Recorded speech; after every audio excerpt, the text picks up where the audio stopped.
Hola chicos, hoy vamos a hablar del concepto de juego en Gadamer.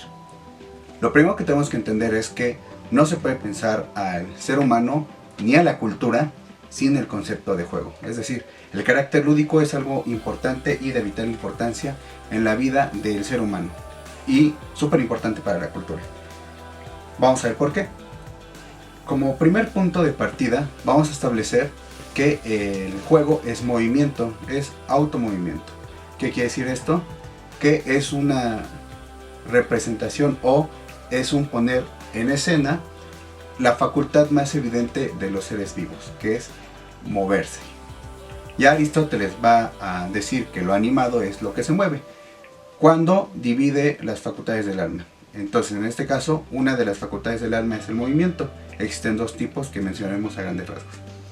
El local, que refiere al crecimiento, que se da a través de la nutrición, y el movimiento de traslación, que se da al desplazarse de un punto a otro en el espacio, en un tiempo determinado, ¿no? Agregando un poco más. En este caso, el juego es un automovimiento porque refleja la facultad del ser humano o de los animales de moverse. Entonces, todos podemos entender a grandes rasgos que el juego es un movimiento sin intenciones, es decir, sin finalidades. El hecho que dos cachorros se persigan y den vueltas y se revuelquen en el suelo no tiene ninguna finalidad, están jugando. Nosotros cuando estamos en el banco esperando o la clase está muy aburrida y empezamos a agarrarnos el cabello, la barba, empezamos a jugar con el lapicero, empezamos a mover las manos, eso no tiene ninguna finalidad.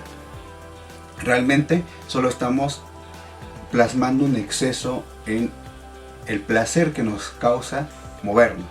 Entonces el movimiento es tan importante porque no solo es una forma de desestresarse en situaciones difíciles, sino es una forma de establecer comunicación con otros seres vivos, puntualmente en el caso del ser humano con otras personas.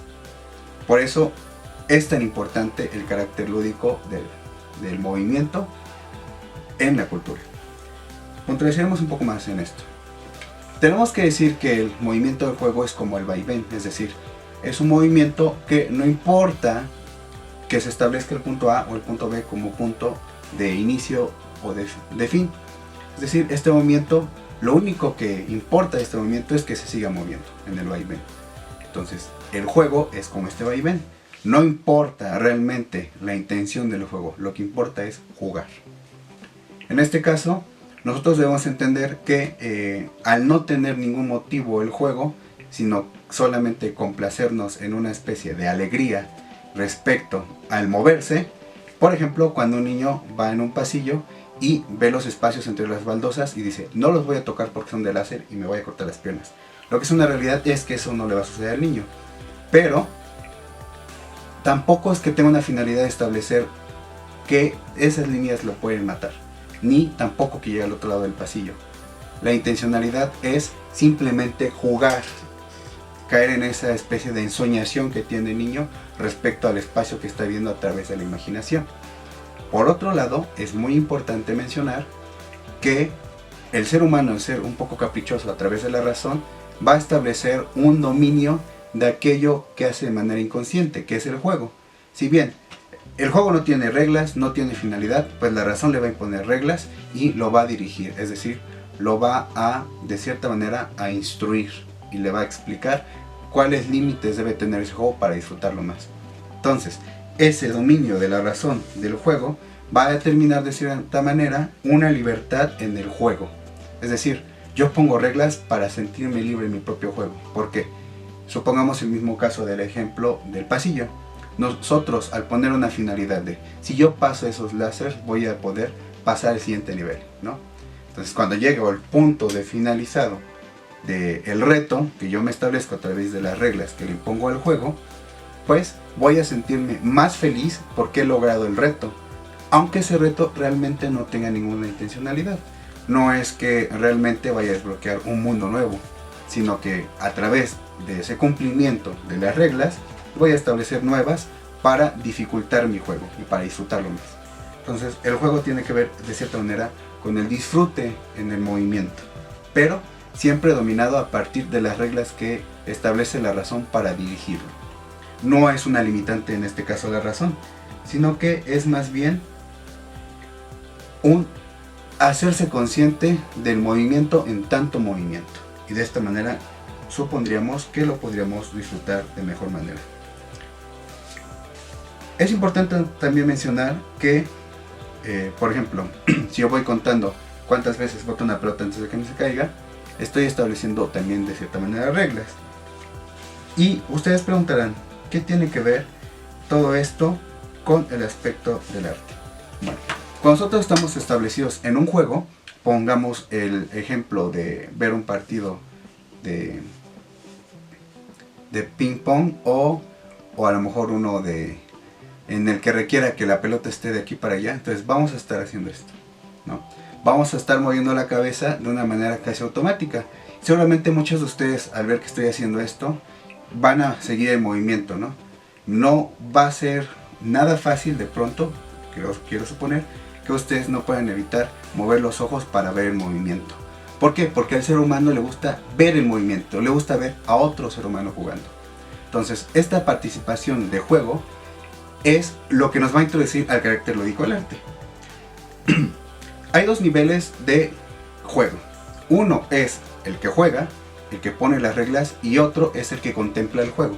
El que contempla el juego también está jugando de cierta manera. ¿Por qué? Porque se está introduciendo a la contemplación del movimiento. No solamente es un mero testigo del movimiento, sino que está siendo partícipe porque está haciendo una restitución del movimiento que percibe. Es decir, al yo ver que algo se mueve y yo moverme con ese movimiento, que ni siquiera tengo sincronía, yo al moverme con ese movimiento o negarlo al no tener sincronía, estoy también jugando de cierta manera con lo que estoy viendo. Entonces yo me introduzco a un discurso a través de la contemplación del movimiento. Yo soy partícipe de ese juego. Yo como espectador también estoy jugando. Y eso es lo más importante. ¿Por qué? Bueno, el hacerse cómplice, el hacerse partícipe de este juego, va a referir a un concepto que se llama jugar con. El jugar con referiría a una apropiación de los juegos.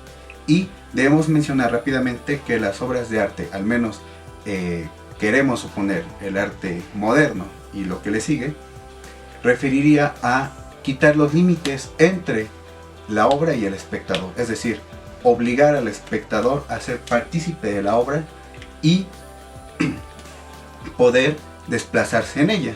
¿Esto qué querría decir? Que la obra está ahí, está en el museo. Yo voy, la contemplo, pero no basta solo con contemplarla. Para poder entenderla, para poder participar de ella, debo introducirme en su juego. Es decir, leer la obra, determinar las partes que la constituyen y apropiarme de ella. Es decir, cuando yo veo una obra, veo las partes que tiene. Supongamos una improvisación. Yo escucho la improvisación de, a lo mejor, como diría Gadamer, de alguien que está tocando el órgano.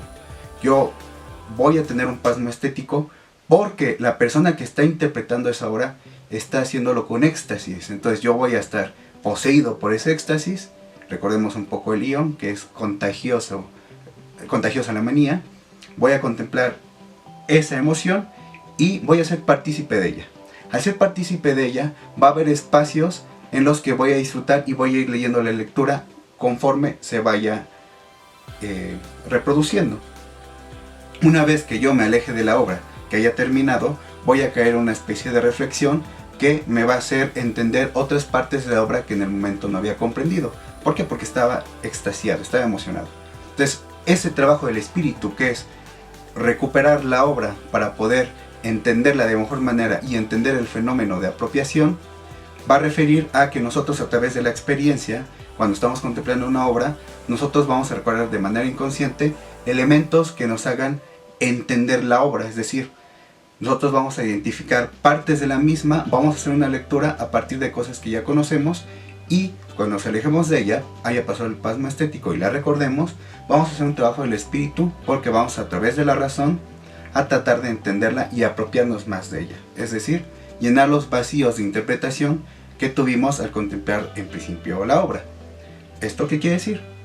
Que cuando yo contemplo una obra, no solo plasmo de mí lo que es para mí la obra, sino que además me apropio de ella al darle una interpretación. Y esa interpretación se va contemplada cuando no solo hago la lectura en el momento de la obra, sino que recapitulo una vez que me he alejado de esa experiencia para entender aquellas cosas que no he podido entender de primera mano. Entonces, ese límite o ese linde que transfigura de cierta manera el arte contemporáneo es el que nos va a hacer introducirnos en el elemento lúdico del arte. Es decir, nosotros vamos a tener un discurso a la par con el arte, nos vamos a apropiar de la obra en tanto ya la estoy contemplando en ese momento. En este caso tendríamos que decir que de cierta manera hay dos niveles de entendimiento de la obra. Uno, en primer lugar debemos entender que no solamente es tratar de interpretar lo que el artista o el autor nos trató de dar a entender, sino que además debemos hacer referencia a lo que la obra ha revelado de nosotros. ¿Por qué nos hemos apropiado? ¿Por qué nos ha conmocionado? Entonces aquí tenemos dos niveles. Uno, si quieren verlo, de carácter más técnico e intelectivo, que refiere a un carácter más erudito de interpretar la obra de una manera, digamos, hermenéutica, y otra que refiere a lo estético, realmente cómo me afectó la obra y qué ha significado para mí. Ese carácter lúdico del arte se ve entonces plasmado como jugar con la obra para hacerla mía, apropiarme de ella y poder interpretarla a partir de mis propios elementos. Schopenhauer, cuando empieza a hablar de la idea del arte, vamos a establecer que es como este pasmo estético que acontece cuando estamos contemplando una obra, o ponemos de cierta manera resistencia porque las obras nos invitan a obrar, a interactuar con ellas, a diferencia de un arte, digamos, de carácter más clásico, que parecería que es de carácter meramente contemplativo para el disfrute, porque estamos contemplando la vida de lo absoluto, sin introducirnos al discurso realmente del carácter histórico del arte, que referiría a leer los símbolos que refieren a la idea de lo absoluto.